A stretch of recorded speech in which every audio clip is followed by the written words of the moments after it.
अस्सलाम वालेकुम। आज हम आपको स्लीप एपनिया के बारे में बताएंगे इस वीडियो में, और ये बताएंगे कि स्लीप एपनिया जो है ये किस कदर डेंजरस डिजीज़ है। हम नाक और मुंह के ज़रिए सांस ले रहे होते हैं, यानी जब हम सांस लेते हैं तो ऑक्सीजन हमारे अंदर जा रही होती है और कार्बन डाइऑक्साइड जो है वो हम खारिज कर रहे होते हैं। बिल्कुल इसी तरह जब हम सो रहे होते हैं हम नाक और मुंह के ज़रिए सांस ले रहे होते हैं।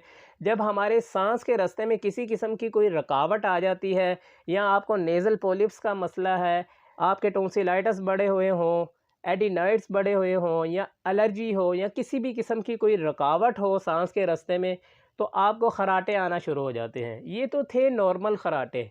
बाज़ लोगों का खराटों का अंदाज़ इस कदर ऊंचा होता है, इस कदर ऊंचा होता है कि साथ वाले रूम्स तक जो सोया हुआ है उसको भी आवाज़ आ रही होती है खराटों की। और ये देखें कि जो आपका लाइफ पार्टनर है, जो आपके साथ सोया हुआ है, उसकी ज़िंदगी किस कदर आपने अजीरन बना दी होगी, उसकी ज़िंदगी किस कदर आपकी वजह से, आपके खराटों की वजह से डिस्टर्ब हो रही है। तो आप अपने खराटों का इलाज कराएं। आप खुद तो सो रहे होते हैं, दूसरों को सोने नहीं देते।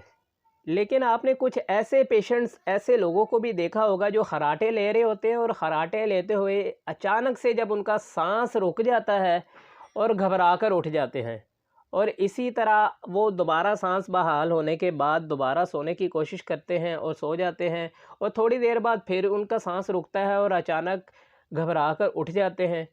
ये इसी तरह बेचैनी में जब इनकी रात गुजरती है, ये अमल कई बार इस तरह होता रहता है, तो ये बहुत ज़्यादा ख़तरनाक है। यानी नींद के दौरान जब आपका सांस रुकता है तो इस चीज़ को बोलते हैं स्लीप एपनिया। स्लीप एपनिया का जो पेशेंट होता है ये आपकी नज़र में सो रहा होता है, यानी नींद में खराटे ले रहा होता है। दर हकीकत ये पेशेंट जो होता है, ये बंदा, ये शख्स जो होता है, ये सो नहीं रहा होता। स्लीप एपनिया के मरीज़ को रात भर नींद पूरी करने के बावजूद भी इनको दिन में नींद आ रही होती है। ये अचानक से कहीं भी सो सकते हैं, इनको अचानक से नींद आ जाती है। अगर ये न्यूज़पेपर पढ़ रहे हैं तो इनको नींद आना शुरू हो जाती है, अचानक से सो जाते हैं। ये टीवी देखते देखते अचानक से सो जाते हैं। कहीं जा रहे हैं तो जाते हुए इनको अचानक से नींद आ सकती है, बैठे बैठे सो जाएंगे। किताब पढ़ रहे हैं तो किताब पढ़ते हुए सो जाएंगे। अगर ये कहीं ट्रैवल कर रहे हैं, ड्राइविंग कर रहे हैं, तो ड्राइविंग के दौरान इनको नींद आ सकती है, जो ख़तरनाक एक्सीडेंट का सबब बन सकता है। इसके अलावा आपने अक्सर लोगों से सुना होगा कि फ़लाँ शख्स था जो रात को सोया और सुबह वो उठा ही नहीं, यानी सोते हुए भी उसकी डेथ हो चुकी थी रात को ही। तो ऐसे लोग जो हैं वो स्लीप एपनिया के पेशेंट होते हैं, यानी रात को सोते हुए उसको ऑक्सीजन की कमी होगी और दोबारा बेचारा सुबह उठा ही नहीं।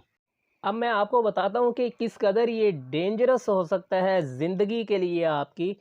अगर आपको सांस या ऑक्सीजन ठीक तरीके से नहीं मिलती सोते में, तो इसकी वजह से डेथ भी हो सकती है, हार्ट अटैक हो सकता है, और दिमाग को प्रॉपर ऑक्सीजन ना मिलने की वजह से फेशियल पैरालाइज का इशू हो सकता है, यानी लकवा हो सकता है। आपका जो चेहरा होता है वो एक साइड पे ढलक जाता है, या राइट साइड पे या लेफ़्ट साइड पे। जब भी आपको प्रॉब्लम राइट साइड पे होगी तो ये समझ लें कि आपके ब्रेन का जो लेफ़्ट हिस्सा है वो मुतासिर हुआ है, और अगर आपका मुंह लेफ़्ट साइड से मुतासिर हुआ है तो आप ये समझ लें कि आपके ब्रेन का जो राइट हिस्सा है वो मुतासिर हुआ है। इसके अलावा आप एंजाइटी, डिप्रेशन का शिकार हो सकते हैं स्लीप एपनिया की वजह से।